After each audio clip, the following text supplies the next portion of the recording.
مجلس اعضاء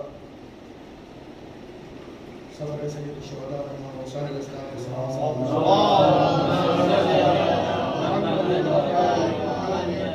اس لیے یہاں بھی اسی عنوان سے ہے کہ جس میں اللہ نے اپنے بندوں کو قرآن کے ذریعے سے بالخصوص مسلمانوں کو سفر کرنے کا حکم دیا ہے۔ کل کے مجلس میں بھی چھوٹے نقشے میں اسی سفر اور سفر کی خصوصیات اور آداب و جو احکام و قوانین ہے سفر کے، اس سلسلے میں مفصل گفتگو کل ہوئی ہے، لیکن وہاں آیت دوسری تھی جو سورہ عنکبوت کی آیت نمبر 20 تھی، جس میں اللہ نے یہ ارشاد فرمایا بسم اللہ الرحمن الرحیم قل سیروا فی الارض فانظروا کیف بدأ الخلق ثم اللہ ینشئ النشأۃ الآخرہ ان اللہ کان علی کل شیء قدیر۔ اس میں یہ حکم تھا کہ اے نبی آپ مسلمانوں سے کہہ دیجئے کہ وہ سفر کریں تاکہ یہ دیکھ سکے کہ ہم نے دنیا کو کیسا خوبصورت خلق کیا ہے، اور اسی خلاقیت دنیا اور خلقت دنیا کی خوبصورتی سے پھر یہ تصور کریں کہ وہ اللہ جو اس دنیا کو اتنا خوبصورت بنا سکتا ہے تو وہ قیامت کو کیسا بنائے گا۔ ان اللہ علی کل شیء قدیر، یہ سورہ عنکبوت کی 20 نمبر ہے جس پر تلقی ہے۔ بے شک اللہ ہر شے پر قادر ہے اور قدرت رکھتا ہے۔ آج جو جب آپ کے سامنے ہم آیت کریمہ پیش کر رہے ہیں، یہ سورہ نمل کی آیت نمبر 69 ہے، 69 نمبر، جا کے دیکھ لیجیے۔ یہاں پر بھی ابتداءً وہی کلمات ہیں اور وہی جو ہے الفاظ استعمال ہوئے ہیں۔ اللہ نے پھر اپنے حبیب کو رابطہ بنایا ہے، اپنے اور انسانوں کے درمیان حکم دیا ہے۔ بسم اللہ الرحمن الرحیم قل سیروا فی الارض فانظروا کیف کان عاقبۃ المجرمین۔ اے حبیب نبی آپ ان لوگوں سے کہہ دیجئے کہ سفر کریں، گھومیں، ٹہلیں، دیکھیں، سیاحت پر جائیں، اور وہاں جا کر کے صرف گھومیں نہیں بلکہ فانظروا، یہ کا صیغہ ہے قرآن کے اصطلاح میں، فانظروا، بس واجب کہ جب سیاحت کے لیے جائیں، سفر کے لیے جائیں تو دیکھیں بھی، اور باقاعدہ طور پہ دیکھیں۔ کیا دیکھیں؟ کیف کان عاقبۃ المجرمین، کہ ہم نے ان لوگوں کے ساتھ کیا سلوک کیا ہے کہ جنہوں نے جرم انجام دیا تھا، جو مجرمین تھے ہم نے ان کا انجام کیا کیا۔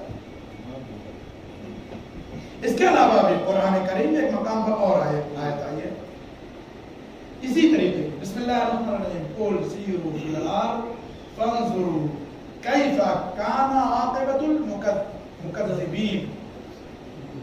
سفر کرو، زمین پر ٹہلو، گھومو، لیکن فالتو نہیں، فانظروا، دیکھو، وہاں غور کرو، کیا دیکھو؟ کیف کان عاقبۃ المکذبین، ہم نے ان لوگوں کے ساتھ کیا کیا ہے جو جھوٹ بولتے تھے۔ صلوات پڑھیے محمد اور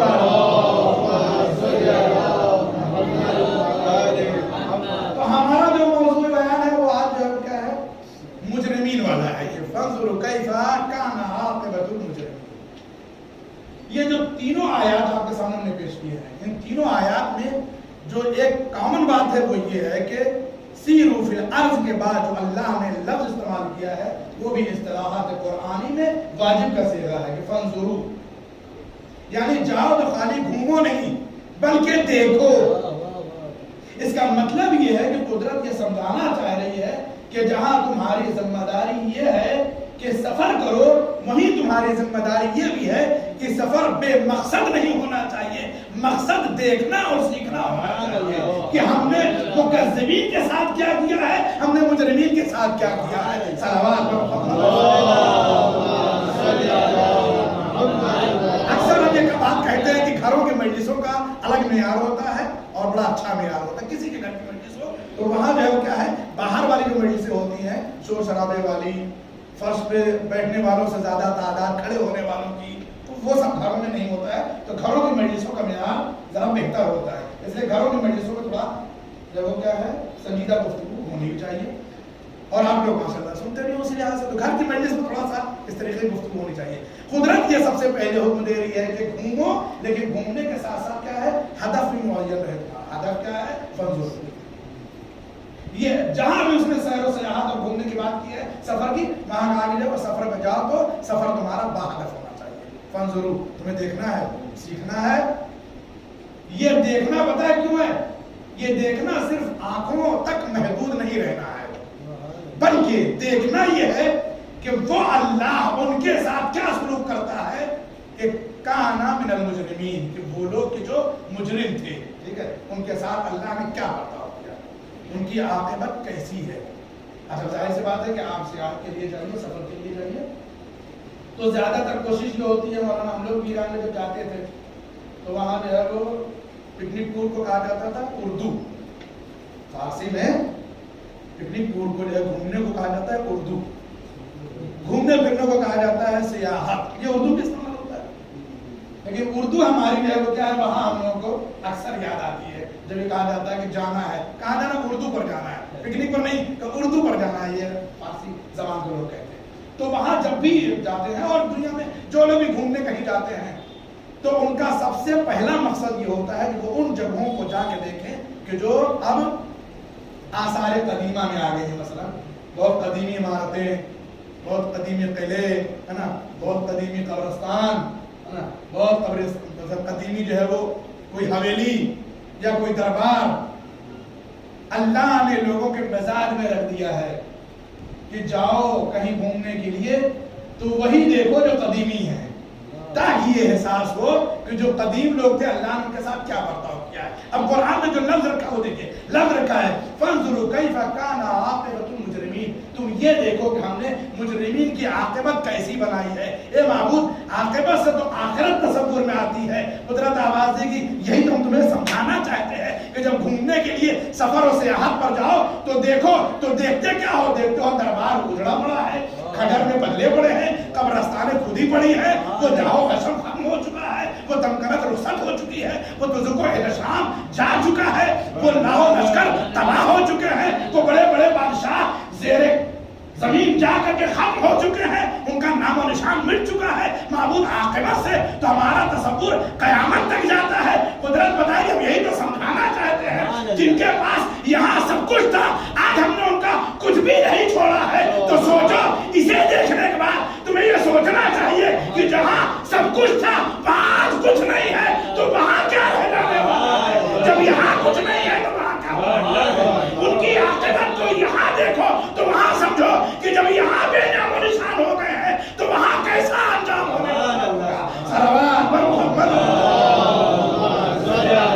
جب یہاں بے نام و نشان ہو گئے ہیں تو وہاں کیا انجام ہونے والا ہوگا۔ اب ان سب چیزوں کو دیکھ کر کے آثار قدیمہ کو دیکھو، اجڑے ہوئے دیار و دربار دیکھو، ٹوٹی ہوئی قبریں دیکھو اور ان کے نام و نشان کا مٹ جانا دیکھو، تب تمہیں سمجھ میں آئے گا کہ قیامت میں ان کے ساتھ کیا سلوک ہونے والا ہے۔ ابھی اس دنیا میں ان کا انجام یہ ہے کہ جن کی طوطیاں بولتی تھیں بقول معروف، ہے نا، آج وہ کسی قابل نہ رہے، آج لوگوں کے ذہنوں میں بھی نہیں ہے۔ کوئی دوسرا جو ہے وہ بتا دیتا ہے کہ فلاں کا قلعہ ہے تو تم جان جاتے ہو فلاں کا قلعہ ہے، وہ بھی بتاتا فری میں نہیں ہے، وہ بھی پیسہ لیتا ہے، جو گائیڈ ہوتے سلام پڑھیے پر محمد اور وہ بھی پیسے لیتا ہے۔ لیکن آپ جو غور کرنے والی بات ہے وہ یہ ہے کہ اللہ نے سیر و سفر کا حکم دیا ہے، یعنی یہ کام جو ہے کیا ہے مذہبی ہے۔ کاش آپ متوجہ رہتے، یہ سیر و سیاحت کیا ہے؟ صرف گھومنا پھرنا نہیں ہے، اپنے جو قلبی جذبات کی تسکین کا ذریعہ نہیں ہے سیر و سیاحت و سفر، بلکہ یہ کیا ہے مذہبی چیز ہے، یہ اسلامی حکم ہے، اس پر عمل کرنا چاہیے۔ لیکن جس طریقے سے اور بہت سارے کام مسلمانوں نے چھوڑ دیے دوسروں نے اپنا لیے، ویسے ہی کیا ہے یہ کام بھی مسلمانوں نے چھوڑ دیا ہے۔ کس نے اپنایا ہے؟ ان لوگوں نے کہ جنہوں نے کیا ہے دین اسلام سے ہمیشہ دشمنی کی ہے۔ سب سے زیادہ آج اس دنیا میں گھومنے والے کون لوگ ہیں؟ انگریز لوگ ہیں، فارنرز، وہ گھومتے ہیں، ٹھیک ہے۔ البتہ یہ ہے کہ وہ اسلام کی تعلیم کے اعتبار سے نہیں گھومتے ہیں، لیکن وہ یہ ضرور کرتے ہیں کہ وہ جہاں جاتے ہیں وہاں کی چیزوں کو نوٹ کرتے ہیں، لکھتے ہیں، سیکھتے ہیں، سمجھتے ہیں۔ اچھا وہ اتنا اس لیے گھومتے ہیں کہ ان کے پاس پیسہ ہے۔ مسلمان بیچارہ کھانے کے لیے تو گھومے گا، اس لیے گھومنے کے لیے پیسہ چاہیے اسے۔ یہی تو کہتے ہیں کہ قرآن ایک بات سے کئی باتیں سمجھانا چاہ رہا ہے، قدرت ایک بات کہہ کے کئی باتیں سمجھانا چاہتی ہے۔ قدرت بھی یہ جانتی ہے کہ سیاحت کے لیے ڈاکٹر صاحب پیسہ چاہیے، سفر کے لیے پیسہ چاہیے۔ قدرت یہی سمجھانا چاہ رہی کہ ہم نے سفر کو اس لیے واجب قرار دے دیا ہے اصطلاحات قرآنی میں کہ گھومو، اور گھومنے کے لیے پیسہ چاہیے۔ قدرت کہہ رہی ہم تمہیں آمادہ کرنا چاہ رہے گھومنے کے لیے، گھومو، گھومنے کے لیے پیسہ چاہیے، اور پیسے کے لیے کمانا ہوگا، کمانے کے لیے پڑھنا ہوگا، پڑھنے کے لیے محنت کرنی ہوگی۔ یعنی قدرت نے ایک حکم سے کئی چیزوں کو سامنے رکھ دیا ہے۔ قدرت کبھی یہ نہیں چاہتی ہے، دین کبھی یہ نہیں چاہتا ہے، مذہب اسلام کبھی یہ نہیں چاہتا ہے کہ ہمارا ماننے والا پڑھنے میں پیچھے رہے، کمانے میں پیچھے رہے، گھومنے میں پیچھے رہے۔ وہ کہتا ہے خوب پڑھو، خوب کماؤ، خوب گھومو۔ ایک صلوات پڑھیے پر محمد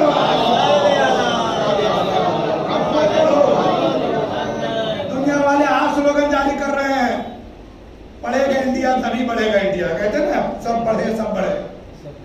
اسلام جب ہمیشہ سے بات کہہ رہا ہے کہ سب پڑھو اور سب بڑھو۔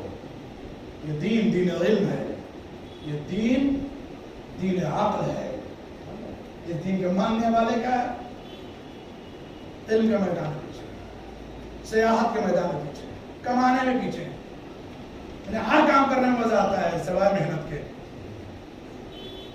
سوائے محنت کے انہیں ہر کام اچھا لگتا ہے، اسے وہ اچھا ہی لگتا ہے، یہاں کھڑے ہیں وہاں کھڑے ہیں، یہاں باتیں وہاں باتیں، بس مجھے پورا دن ایسی چلا۔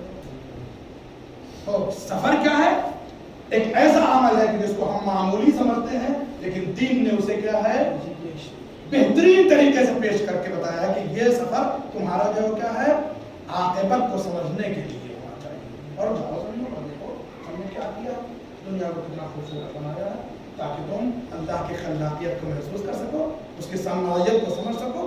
تم مجرمین کے نام و نشان کو مٹتے ہوئے دیکھ رہے ہو تو تم سمجھو کہ اللہ ان کے ساتھ قیامت میں کیا برتاؤ کرنے والا ہے۔ جب یہاں اس نے نہیں چھوڑا، جہاں ان کا سب کچھ چل رہا تھا ظاہرا، یہاں تو کچھ بھی نہیں ہوگا، سب ختم ہو گیا، وہاں کے لوگوں نے کچھ کیا ہی نہیں۔ اس سفر کو اللہ نے، سنیے غور سے، اس سفر کو اللہ نے مذہبی بنا کے پیش کیا ہے، قرآنی بنا کے پیش کیا ہے، اسلامی بنا کے پیش کیا ہے، جسے ہم معمولی سمجھتے ہیں۔ یہ سفر دو طریقے کا ہو سکتا ہے، یہ سفر دنیا کا ہوتا ہے یا سفر دین کا ہوتا ہے، ٹھیک ہے؟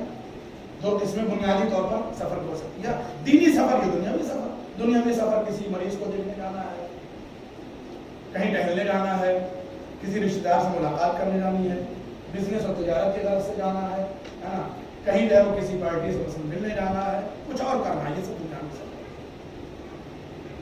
دینی سفر جیسے حج بیت اللہ کے لیے جانا، عمرہ خانہ خدا کے لیے جانا، زیارات کے لیے جانا، عطبات عالیات کہ اللہ ہم سب کو اس شرف سے مشرف کرے، یہ سب دنیاوی سفر ہے۔ اس کے علاوہ جو ہے سفر کو آپ احکام کے عنوان سے دیکھنا چاہیں تو سفر کبھی آپ کا واجب ہو جاتا ہے، اللہ نے آپ کو دولت دے دی ہے، بہت پیسہ دے دیا ہے، صاحب استطاعت بنا دیا، مستقل ہو گیا، آپ کے لیے کیا ہے حج، یعنی سفر واجب ہے۔ صلوات پڑھیے، یعنی اللہ نے آپ کو صاحب استطاعت بنا دیا ہے، پیسہ دے دیا ہے، دولت دے دی ہے، تو حج واجب یعنی سفر حج واجب ہے۔ آپ سفر حج پر جائیں اور سفر حج جو ہے وہ کیا ہے واجب ہو جائے گا یہ سفر۔ تو اگر احکام کے اعتبار سے دیکھیں تو بعض سفر جو کیا ہے واجب ہے، جیسے حج کا استطاعت کے بعد، یا اسی طریقے سے زیارات کے لیے اللہ نے آپ کو پیسہ دیا تو گرچہ زیارت بذات خود مستحب عمل ہے، لیکن یہ وہی واحد مستحب عمل ہے جو ہزارہ واجب عمل سے بہتر ہے۔ جائیے زیارت پہ، آپ زیارات پہ جائیے تو یہ مستحب عمل بھی ہو سکتا ہے۔ اگر مثلا ایک بار آپ کا چکے بار بار جا رہا ہے تو مستحب کو مان سمجھیے تو مستحب ہو جائے گا۔ یا مثلا کسی جو ہے وہ غریب کی مدد کرنے کے لیے مثلا آپ یہاں سے بنگلور جا رہے ہیں، مثلا یہ یہاں سے ممبئی جا رہا ہے، یہ سفر مستحب ہو سکتا ہے آپ کا۔ بغیر کسی کام کے جا رہے ہیں تو مباح ہو سکتا ہے، بھی جا رہے ہیں۔ بعض دفعہ سنیے، بعض دفعہ سفر حرام بھی ہوتا ہے، بعض دفعہ سفر حرام بھی ہوتا ہے۔ مثلا ایک آدمی جو ہے وہ کیا سٹا کھیلنے کے لیے نعوذ باللہ یہاں سے گیا